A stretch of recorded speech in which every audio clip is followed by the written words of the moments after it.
Every acquisition of accommodation becomes material for assimilation, but assimilation always resists new accommodations. The universe is built up into an aggregate of permanent objects connected by causal relations that are independent of the subject and are placed in objective space and time.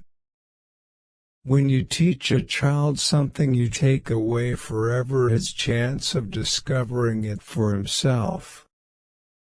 It is obvious that after more or less brief periods of submission, he will begin to feel the injustice of it all.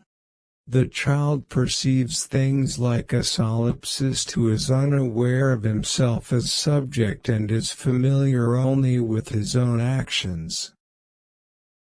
Nell, after throwing a stone onto a sloping bank, watching the stone rolling, said, "Look at the stone. It's afraid of the grass." The current state of knowledge is a moment in history, changing just as rapidly as the state of knowledge in the past has ever changed and, in many instances, more rapidly. Scientific thought, then, is not momentary, it is not a static instance, it is a process. Reflective abstraction, however, is based not on individual actions but on coordinated actions. In other words, knowledge of the external world begins with an immediate utilization of things, whereas knowledge of self is stopped by this purely practical and utilitarian contact. The goal of education is not to increase the amount of knowledge but to create the possibilities for a child to invent and discover. Are we forming children who are only capable of learning what is already known? Or should we try to develop creative and innovative minds, capable of discovery from the preschool age on, throughout life?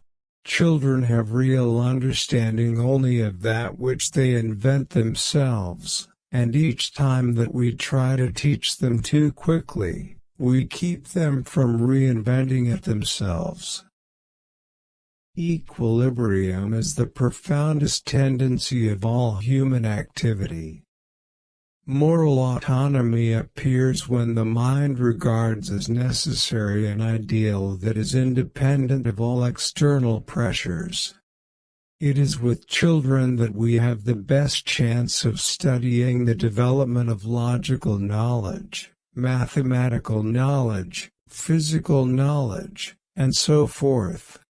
What is desired is that the teacher cease being a lecturer, satisfied with transmitting ready-made solutions. His role should rather be that of a mentor stimulating initiative and research. Each time one prematurely teaches a child something he could have discovered himself, that child is kept from inventing it and consequently from understanding it completely.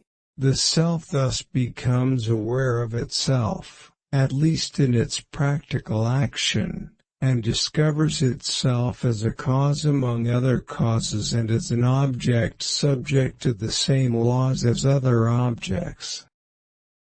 True interest appears when the self identifies itself with ideas or objects, when it finds in them a means of expression and they become a necessary form of fuel for its activity.